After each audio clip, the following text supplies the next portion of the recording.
Dan sholat menjadi pokok penentu amalan lain. Amal pertama yang akan dihisab di hari kiamat adalah sholatnya. Kalau baik-baik semua amalnya. Kalau sholatnya nggak bagus, pasti ada pengaruh ke amalan lain. Kenapa sholat? Ada apa di balik sholat? Dan bagaimana cara sholat yang benar? Assalamualaikum warahmatullahi wabarakatuh. Sahabat semua, pada kesempatan kali ini kita akan melihat video yang disampaikan oleh Tuan Guru kita, Ustadz Adi Hidayat, tentang salat. Ada beberapa keutamaan salat yang disampaikan Ustadz Adi, dan apa-apa saja yang perlu kita pelajari di dalam salat sehingga dapat merubah kehidupan yang lebih baik pada diri kita. Video kali ini yaitu di kajian musyawarah yang berdurasi 1,5 jam, namun telah terjadi penyuntingan menjadi 30 menit tanpa mengurangi nilai-nilai atau kaidah apa-apa yang telah disampaikan Ustadz Adi di video tersebut. Tentu informasinya padat, jangan di skip, simak dan rasakan manfaat yang kita dapat setelah menyimak tausiah dari Ustadz Adi Hidayat. Saudara-saudariku, semoga hari ini kita diberikan kekuatan, kesehatan dan ridha Allah Subhanahu wa taala dalam menjalani kehidupan, sehingga semua bukan hanya berjalan lancar tapi juga diberkahi oleh Allah Subhanahu wa taala. Amin. Baik, teman-teman sekalian, kenapa bahasan salat menjadi penting dan menjadi bagian yang paling mendapatkan perhatian tinggi dalam Islam, baik di Al-Qur'an ataupun di hadis-hadis Nabi sallallahu alaihi wasallam. Dan salat menjadi pokok penentu amalan lain. Jadi kalau benar salatnya, benar hajinya. Benar salatnya, benar zakatnya. Benar salatnya, benar interaksi dengan Qur'annya. Dan benar salatnya, itu pasti baik hisabnya. Maka turun hadis spesifik yang banyak dihafal oleh para ahli hadis jadi pegangan hidup sampai akhirat. Inna awwala ma yuhasabu bihil abdu yawmal qiyamati as-salah. Amal pertama yang akan dihisab di hari kiamat adalah salatnya. Idza salahat salaha sa'iru amali. Kalau baik-baik semua amalnya, indikasinya dari salat.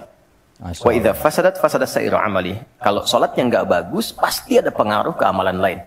Dan itu sangat menentukan. Baik. Kenapa salat? Ada apa di balik salat? Dan bagaimana cara salat yang benar? Yuk, kita mulai. Baik, kita mulai cepat.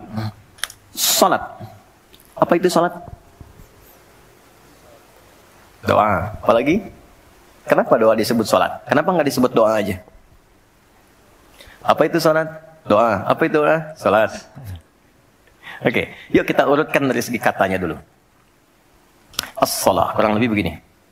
Nanti ada versinya, ada yang pakai waw, itu ujungnya nanti kembali ke alif. Ini ya. Teman-teman, sholat itu seakar dengan kata silah. Silatun. Seakar verbnya, kata kerjanya dengan kata wassala. Wusul. Silah dalam bahasa Arab artinya sesuatu yang terhubung kuat, sehingga dengan erat dan kuatnya ini sulit dilepaskan. Pernah dengar silaturahmi?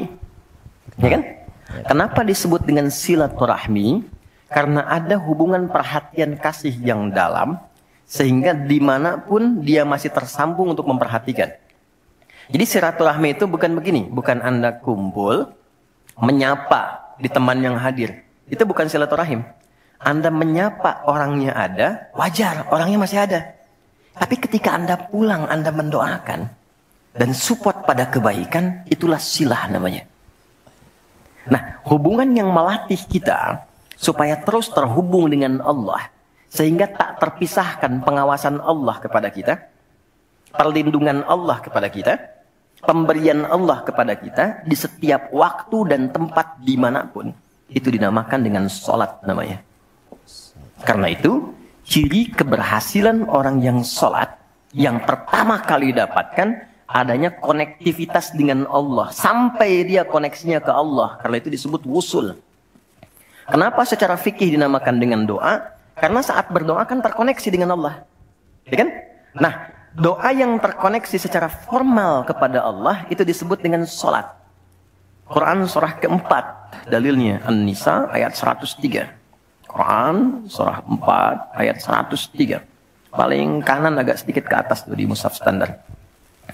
Fa idza qadaytumus salata, maka jika Anda telah tuntas mengerjakan salat, fadhkurullaha, maka cirinya dia akan cepat terkoneksi kepada Allah. Itu pengertian hikmahnya. Kalau pengertian fikihnya, habis salat cepat zikir. Zikir itu artinya terkoneksi, nyambung. Kenapa setelah sholat ada zikir lagi yang menyambungkan? Karena ada orang yang sejak saat sholat belum nyambung dengan Allah. Itulah sebabnya nanti kita akan belajar. Masih merasakan nggak? Pernah nggak begini? Sebelum sholat mau fokus nih, tapi begitu takbir Allahu Akbar, yang akbar di lisan Allah, tapi yang akbar di pikiran, project. Ya, status belum diupdate. Nyimpan sendal di mana, jemuran belum diangkat, ya kan? Ya, pernah nggak suasana itu hadir? Nah kan? Berapa waktu yang Allah mintakan kepada kita untuk menunaikan sholat? 5 waktu. 2 subuh, 4 duhur, 4 asar, 3 maghrib, 4 isya kan? 5 waktu kan? Kenapa 5 waktu? Salah satunya, karena di dalam Quran diisyaratkan orang yang benar sholatnya, sesuai yang dengan yang diajarkan Nabi, sesuai yang diisyaratkan Quran, akan mendapatkan 5 kemuliaan dalam hidupnya yang tidak didapatkan oleh orang yang tidak sholat. Izinkan saya memulai dari sini supaya kita punya motivasi untuk menunaikan sholat. Jadi kalau nggak tahu yang 5 ini, cara pandangnya kepada sholat jadi beban. Benar. Oke, Quran surah ke-20 ayat 14. Innani anallahu la ilaha illa ana fa'budni wa aqimis salata li dzikri. Sayalah Allah, kata Allah. La ilaha illa ana. Gak ada Tuhan yang layak dipertuhankan kecuali saya. Sebagai pembuktian penyembahan kepadaku. Lidzikri. Untuk mengoneksikan dirimu denganku. 1. Salat adalah pembuktian sebagai hamba. Ketika Allah menerangkan fungsi salat yang pertama untuk membangun konektivitas yang kuat dengan Allah, itu ternyata dasarnya bukan materi, bukan kedudukan, tapi penghambaan. Supaya engkau membuktikan diri engkau itu hambaku, sembahku, lewat sholat. Masya Allah. Jadi kalau ada orang yang mengatakan, Tuhanmu siapa? Allah, tapi dia nggak mau sholat, itu kata Nabi, belum sempurna kebertuhanannya kepada Allah. Ya, al-farqu bainal mu'min wal kafir, tarku sholat, kata Nabi. Perbedaan orang yang mengaku beriman dengan yang belum beriman, dilihat dari sholatnya. Jadi kalau dia sudah menunaikan sholat, itu pembuktian keimanannya kepada Allah, kebertuhanannya. Jadi kalau ada orang mengaku muslim, dia belum menunaikan sholat, maka dipertanyakan keimanannya. Dan yang paling dahsyat, ketika seseorang sholat menghamba, kan gerakannya ruku, sujud, menghamba kan? Maka naik statusnya dari sekedar manusia biasa menjadi abdun. Teman-teman, ini rahasia besarnya. Dan tidak pernah disebutkan dalam Quran kata abdun kecuali untuk mengangkat derajat hamba di hadapan Allah. Kenapa disebutkan abdun? Abdun itu sifat penghambaan. Semakin tinggi ibadahnya, semakin tinggi pendekatannya ke Allah, semakin diangkat. Jadi dengan Allah itu karena Allah Khalik, kita makhluk. Laisa kamitslihi syai', enggak sama sifatnya. Jadi kalau ke Allah itu jangan terlalu ngangkat. Kalau tinggi direndahkan, kalau rendah ditinggikan. Karena itu kenapa saat sholat kita merendah supaya ditinggikan. Itu poinnya. Jadi kalau ke anak-anak begini kalau tanya, Mah kenapa sih harus sholat? Supaya kamu jadi hebat. Gitu. Kok bisa? Lihat Umar. Sebelum sholat, orang biasa. Kerjanya begini, cuman jalan-jalan, mabuk dan sebagainya. Tapi setelah sholat, dia jadi pemimpin yang sangat hebat. Dia hafal sekian bahasa. Dia dirikan sekolah-sekolah. Pemikirannya hebat, tangguh orangnya. Di mana-mana dikagumi. Itu. Kalau ada karyawan Anda bertanya, kenapa Pak harus sholat? Supaya kita makin sukses proyeknya. Makin banyak omsetnya. Coba lihat Abdurrahman bin Auf. Bukankah sebelum dia sholat dia kaya tapi biasa, malah hilang kekayaannya. Tapi setelah dia sholat dan dia praktekkan makna-makna dalam sholat, meningkat level kekayaannya sampai yang ketiga tertinggi. Dari kaya banget, kebangetan kayanya. 2, masih di sini. 2. Wa aqimis salata lidzikri, tunaikan salat untuk mengingatku. Apa manfaat zikir? Semakin banyak engkau berzikir, dampaknya semakin tenang hatimu. Jadi kalau sedang gelisah, zikir, bukan update status. Apa kata Quran? Jika Anda sedang gelisah, optimalkan zikir. Kalau Anda sedang gelisah, banyak persoalan, alih-alih mengeluh, angkat tanganmu minta kepadaku. Bukankah saat berdoa menjadi semakin tenang? Solusi belum datang, tapi hati lebih tenang kan? Dan jiwa yang tenang, itu melahirkan pemikiran yang gemilang. Hasil yang cemerlang. 3. Salat, bila dikerjakan dengan benar, akan merubah pelakunya menjadi lebih baik. Menjadi lebih baik. Secara singkatnya, salat mendidik kita menjadi pribadi yang baik. Jadi nggak mungkin orang salat, kata-katanya jorok, perilakunya menyimpang. Nggak mungkin. Karena salat mencegah itu. Atau mungkar, maaf, keburukan yang bersumber dari nafsu perut dan akal. Mencuri, korupsi, mencela, berdusta, membunuh, merampok, menyakiti, dan semisalnya. Itu mungkar. Makanya ketika seseorang berbuat itu, hatinya mengingkari. Itu disebut mungkar. Hatinya mengingkari. Maka orang sholat, pasti bila sholatnya benar, karena dia tersambung dengan Allah, fahsya dan mungkarnya tertekan. Yang muncul jiwa baiknya, jiwa takwanya. Oke, 4, saya cepat karena waktu kita terbatas. Salat bila dilakukan dengan benar, sesuai isyarat petunjuk Al-Quran dan contoh yang disampaikan Nabi, maka bisa mempercepat terkabulnya doa. Bisa mempercepat terkabulnya doa. Mempercepat terkabulnya doa. Itulah kenapa secara bahasa salat disebut doa. Kalau benar mengoneksikan diri kita dengan Allah sang pengabul doa, koneksinya cepat, sinyalnya kuat, itu nggak ada sekat, menggoncang aras, langsung dikabulkan. Dan nggak ada jeda. Masya Allah. Anda butuh rizki, sebut ya Razak. Anda butuh ilmu, sebut ya Alim. Ya kan? Anda butuh ketahanan mental diri, sebut ya Sabar. Ya Sabar. Itu 99 tersebar. Sebut ya Allah yang standar, atau ya Rahman naik sedikit, atau pilih nama yang sesuai kebutuhan kita. Kata Allah, aku menitipkan masalah ini bukan ingin membuat kehidupanmu bermasalah, tapi meningkatkan kualitas hidupmu supaya lebih baik kemudian hari. Karena itulah ketika aku berikan, tak mungkin aku titipkan kalau engkau tak mampu. Kalau Allah percaya kepada Anda, kenapa Anda pesimis? Lalu katakan, inna ma'al usri yusra. Bahasa kitanya begini, pasti berakhir. Pasti selesai. Nggak ada yang nggak ada solusinya. Kalau sedang punya persoalan, tanamkan itu dalam jiwa. Makanya disebut al-insyirah, sesuatu yang lapang. Kalau kita menerima dan mengatakan seberat apapun pasti selesai. Nggak mungkin Allah tinggalkan. Masya Allah. Dan sekarang ya Allah, saya punya persoalan. Dan engkau maha tahu dengan itu semua. Dan saya hanya menghamba kepadamu dan memohon solusi darimu. Saya tanya pada Anda, kita bacakan iyyaka na'budu wa iyyaka nasta'in dalam keadaan apa? Berdiri. Berdiri. Kan dan baca Al-Fatihah berdiri kan? Kita baca saat berdiri. Nanti Anda akan temukan kaitannya dengan Nabi Zakaria. Nabi Zakaria minta berdiri di Kabul, kita belum minta sudah ditunggu. Dalam berdiri diminta membaca ini. Salat dibagi 2 bagian antara aku dengan hambaku. Wali abdi ma sa'al. Kalau hambaku benar menunaikan salatnya sebagai hak aku dan kewajibannya, maka kewajibanku pertama kepadanya mengabulkan apapun yang dia minta dalam salatnya. Masya Allah. Hadis qudsi. Di mana dimulainya? Idza qala al-'abdu alhamdulillahi rabbil alamin. Jika hamba memulai dengan membaca alhamdulillahi rabbil alamin, qala Allah azza wa jalla hamadani 'abdi. Maka Allah langsung menjawab, hambaku sedang memujiku. Maka kalau sedang sholat, rasakan diawasi Allah. Dijawab itu. Makanya latihan yang benar bacaannya. Wa idza qala al-'abdu ar-rahmanir rahim, kalau hamba berkata ar-rahmanir rahim, qala Allah azza wa jalla, Allah menjawab, asna alayya 'abdi, hambaku sedang menyanjungku. Wa idza qala al-'abdu, saya cepat, kalau hamba membaca maliki yaumiddin, qala Allah azza wa jalla majjadani 'abdi, Allah menjawab, hambaku sedang mengagungkanku. Sekarang lihat poinnya.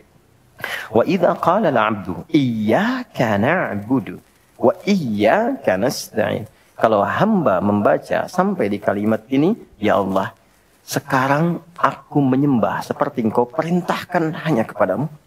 Dan aku punya persoalan dalam hidup. Dan kau maha tahu. Aku minta solusi hanya kepadamu. Qala Allah Azza wa Jalla. Allah jawab. Hadza baini wa baina abdi. Ini perjanjian aku dengan hambaku. Wali abdi. Kalau hambaku benar salatnya dari mulai takbir sampai bacaan ini, masalah. Apapun yang dia minta sekarang, aku kabulkan. Oke. Masya Allah. 5. Tetap poinnya di Harus surah sampai yang terakhir kan? Al-Fatihah, ya, Salatnya kan 5 waktu. Dapatnya 5. Ya? Yang terakhir apa? Salat adalah pengantar pada kesuksesan dan kebahagiaan hidup. Profesi apapun yang Anda pilih, Anda jaga sholat dengan benar, tertinggi Anda dapatkan. Tertinggi. Nah, sebelum usaha, sebelum berkreasi, beraktivitas, sholat dulu yang benar. Sholat itu mempermudah jalan berusaha untuk mendapatkan lompatan keberkahan yang diharapkan. Pernah dengar Abdurrahman bin Auf? Sebelum masuk Islam kaya kan? Kaya. Setelah masuk Islam, nggak kaya lagi. Hilang kekayaannya. Jadi Muslim, dirampas hartanya oleh orang-orang Quraisy pada masa itu. Kalau engkau ingin ikut hijrah dengan Muhammad SAW, silahkan berangkat.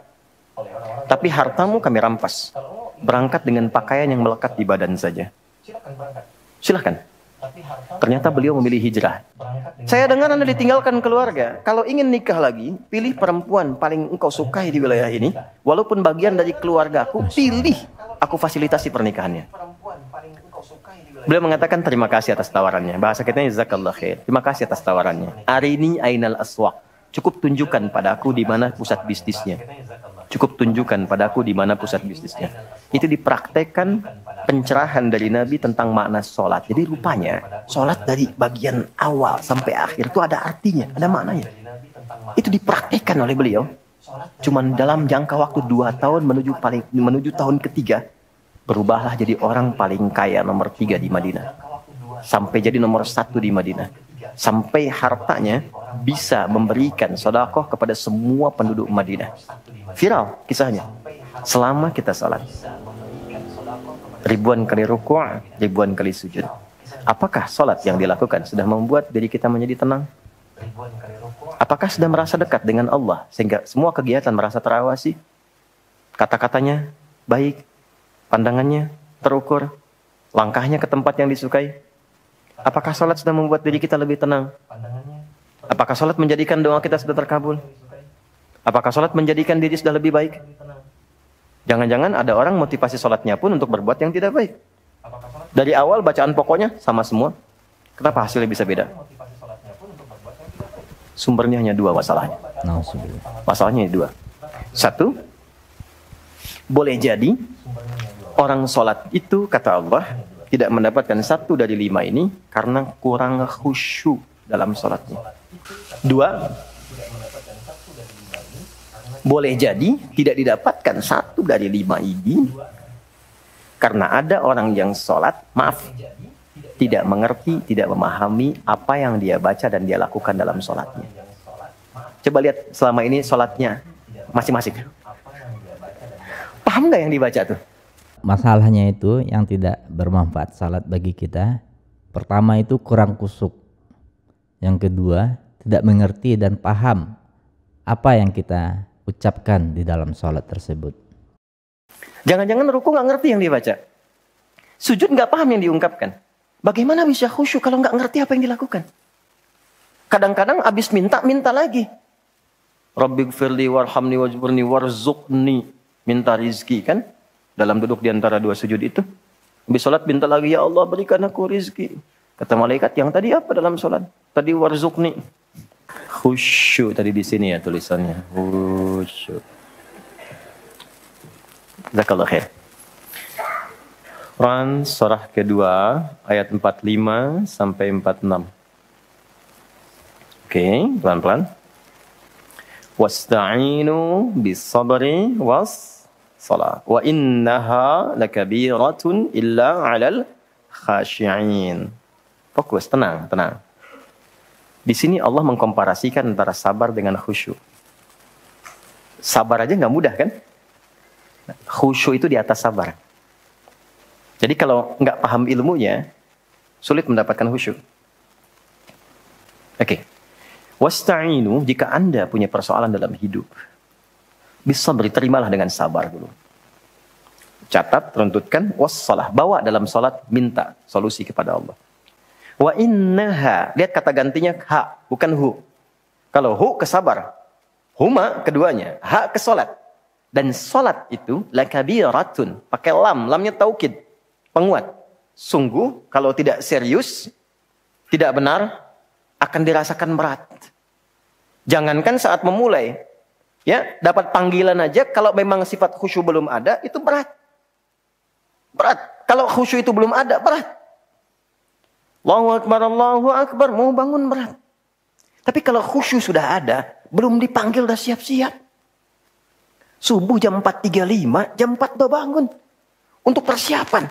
Supaya begitu menunaikan yang pokok, sudah khusyuk. Kan?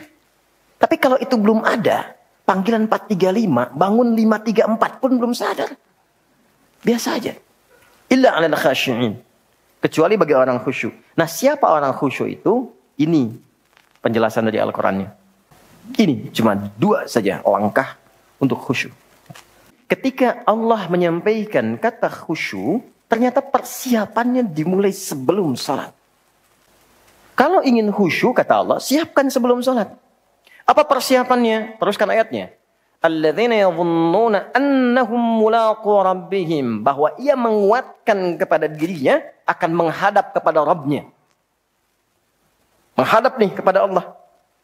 Dan ingat, lihat kalimatnya. Allah tidak mengatakan annahum mulaqullah, tapi mulaqu rabbihim, yang disebutkan sifat rububiyah. Saya berikan rahasia kedua, hanya hari ini saja. Quran surah kedua ayat 172, Quran surah 7, maaf. Quran surah 7 Al-A'raf ayat 172. Wa idz akhadha rabbuka min bani adama min zuhurihim dzurriyyatahum wa asyhadahum ala anfusihim alastu bi rabbikum qalu bala syahidna. Saat masih dalam kandungan usia 4 bulan, roh ditiupkan, terjadi dialog. Allah mengambil komitmen dari setiap anak cucu Adam dengan mengatakan begini. Perhatikan kalimatnya. Alastu bi rabbikum. Siapkah engkau, bahasa kitanya, untuk berkomitmen menjadikan aku sebagai Rabbmu? Rabb itu apa? Rabb itu bukan sekedar Tuhan yang disembah, dipertuhankan, tapi yang merawat, memberikan perhatian, memberikan segenap kebutuhan, menyembuhkan kalau sakit, memaafkan kalau salah, mengampuni kalau berbuat dosa, segalanya. Kalau ada seseorang mengatakan kepada Anda, siap nggak ikut saya akan perhatikan semuanya. Kebutuhan saya penuhi. Sakit, saya akan bawa ke rumah sakit terbaik. Ada sesuatu, saya akan berikan solusi yang terbaik. Kira-kira mau ikut nggak? Jawabannya bala kan? Bala itu iya tanpa pikir. Maka kata Rabb ini bukan sekedar komitmen ketuhanan, tapi komitmen yang memintakan kepada Allah untuk membalas segala hal yang Allah janjikan jika kita memang menuhankannya. Inilah rahasianya, kenapa setiap berdoa bahasanya Rabb. Coba cek. Doa-doa yang kita panjatkan banyaknya Rabb kan? Kalau sedang ada salah, Rabbana zalamna anfusana wa illam taghfir lana wa tarhamna lanakunanna minal khasirin. Untuk orang tua, Rabbighfirli wa liwalidayya warhamhuma kama rabbayani. Ya. Untuk keluarga, keturunan, Rabbana hablana min azwaj, pakai Rabb. Dan doa paling favorit di muka bumi untuk semua orang Islam, Rabbana atina fid dunya fil akhirati wa qina. Doa apa itu? Sapu jagat. Nah ini, perhatikan, rasakan suasananya. Engkau akan menghadap kepada Tuhan yang telah merawatmu. Akan mengabulkan semua keinginanmu. Menyelesaikan semua persoalanmu saat ini. Memberikan semua yang engkau harapkan. Makanya orang khusyuk itu begitu merasakan akan menghadap Allah, maka dari penampilan saja dia sudah siapkan. Hei anak cucu Adam, kalau sudah ada panggilan terdengar dari masjid, kenakan pakaian terbaikmu. Tuh. Kapan panggilan dari masjid tiba? Saat azan kan? Ya kan? Allahu Akbar, Allahu Akbar. Nah itu orang khusyuk, baru dengar panggilan, dia sudah menyiapkan pakaian terbaik. Menghadap Allah loh. Anda menghadap pimpinan pakaian bagus. Ya kan? Kadang-kadang dipersiapkan. Jaket sebelumnya, pakaian dijahit sebelumnya. 2 pekan sebelumnya pesan sepatu yang sesuai. Yang belum tentu dia memberikan jawaban dari proposal Anda. Ini Allah manggil 5 kali dalam sehari. Kan? Pengen khusyuk tapi pakaian seadanya. Udah sholat datang, celana seadanya, pakaian kaos. Depan Messi, belakang Ronaldo. Malaikat bingung. Nggak. Memang secara fikih sah. Tapi secara moral, akhlak, etik akhlak kita kepada Allah, rasanya nggak enak mau minta begitu. Ya kan? Coba rasakan ya. Anda nanti pas mau sholat misalnya, malam lah supaya rasanya ke hati lebih kuat. Cari pakaian terbaik. Rasakan kenikmatannya. Persiapkan dengan baik. Berwudu dengan benar. Demi Allah saya katakan, tidak ada yang paling indah suasananya ketika Anda datang dengan penampilan demikian. Rasakan bedanya. Bedakan rasanya. Pasti akan terasa bedanya. Ada kisah nyata. Seorang ibu di satu desa. Dan saya kenal. Ini bukan karangan. Saya berjumpa dengan orangnya. Dan saya bersaksi bahwa ibunya salehah, suaminya saleh, keluarganya saleh semua. Insya Allah. Ibu ini kena diabetes. Sampai menjalar ke tubuhnya, sudah nggak bisa beraktivitas normal, bergerak. Gigi sudah mulai tanggal beberapa. Tapi demi Allah, kalau dengar ada pengajian dimanapun, minta pada suaminya untuk digendong datang ke situ. Masya Allah. Ibu ini. Satu kali, anaknya mengajukan putus sekolah di kuliahan. Tiba kemudian satu waktu, ibunya tiba-tiba bangun. Sehat lagi. Ini kisah nyata. Lalu beliau buka lemari pakaiannya, berdandan, tapi indah, bagus. Keluar dari kamar, lihat anak, suami, kaget. Sebelum berkata, ditemuin, digandeng tangan keduanya, duduk di sofa bertiga. Kata ibu, ya ini kisah nyata. Nak, tolong buatkan susu ya buat mama. Bikin susu. Suami belum bisa berkata tuh, karena masih kaget. Begitu datang susu, duduk, tolong bacakan Quran ya. Baca Quran. Begitu sudah dibaca, dengar, kata. Tiba-tiba tangan yang menggenggam suami itu terasa kaku. Beliau meninggal dalam genggaman bersama suaminya. Dibuatkan susu oleh anak yang telah disusuinya. Dan dibacakan Quran oleh anak yang telah dididik dengan lafaz-lafaz dari lisannya. Tapi yang mau saya katakan, ibu ini seakan punya rasa menghadap Allah dan memohon diberi persiapan dan dia bisa mengenakan pakaian terbaiknya untuk pulang. Saya waktu tengok Ustaz Arifin Ilham itu di rumah sakit, karena dulu kita termasuk yang mensupport dan mengawasi pembangunan yang Adzikra itu. Yang sebelumnya kan Muammar Gaddafi. Singkatnya saya datang di rumah sakit. Kalimatnya apa? Saya langsung saja ke intinya. Ustaz, liqa Allah. Ustaz, abang udah kangen bentar lagi. Mau ketemu Allah. Doakan ya, mau ketemu Allah. Ya Allah, katanya. Mau ketemu Allah. Itu. Kita nggak tahu kapan pulang. Maka setidaknya dalam sholat, bawa suasana itu. Kalau kita sadar mau sholat itu mau menghadap Allah, suasana hati itu berbeda.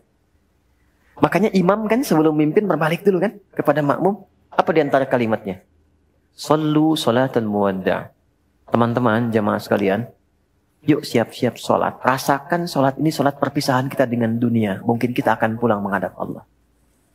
Sebetulnya kalimat itu untuk membentuk kehusyuan. Kehusyuan. Karena itu pastikan kalau mau sholat pakaiannya halal. Yang baik. Rasakan kita dipanggil. Itu membawa kehusyuan pertama. Dan ke hati akan beda. Karena itulah dimulai persiapannya dari iqamat. Iqamat itu dari aqama yuqimu, persiapan untuk mengondisikan diri. Maka kalimat Allah disebutkan. Allahu Akbar, Allahu Akbar, asyhadu an la ilaha illallah, siap-siap. Khusyuk. Kalau sudah begini, persiapan sholat kita sempurna. Cuman problemnya, setan itu belum bertugas. Dia bertugas ketika kita mulai bertakbir. Jadi begitu bertakbir, Allahu Akbar, suasana tadi yang terasa khusyuk itu bisa dibuat kabur oleh setan. Uzkur kata, kata setan, ingat ini ya, ingat itu. Maka yang tak ingin kita ingat muncul semua. hatta la yash'ural musalli kam raka'atan yusalli, sampai-sampai ada orang yang tidak sadar berapa rakaat sedang menunaikan sholatnya. Rakaat pertama khusyuk, rakaat kedua kabur, subuh yang cuma 2 jadi 3. Bagaimana caranya supaya mempertahankan khusyuk sambil berjalan sholat sampai akhirnya? Maka di sini ada ayat yang kedua, ada surah yang kedua, ada tips yang kedua yang menjaga itu sampai selesai. Dan itu akan kita bahas di pertemuan berikutnya. Baiklah sahabat semua, itulah ceramah dari Ustadz Adi. Semoga bermanfaat. Wabillahi taufiq wal hidayah. Assalamualaikum warahmatullahi wabarakatuh. The Way of Love channel. Powerful Islamic reminder. Please subscribe, like, comment, and share. Thank you.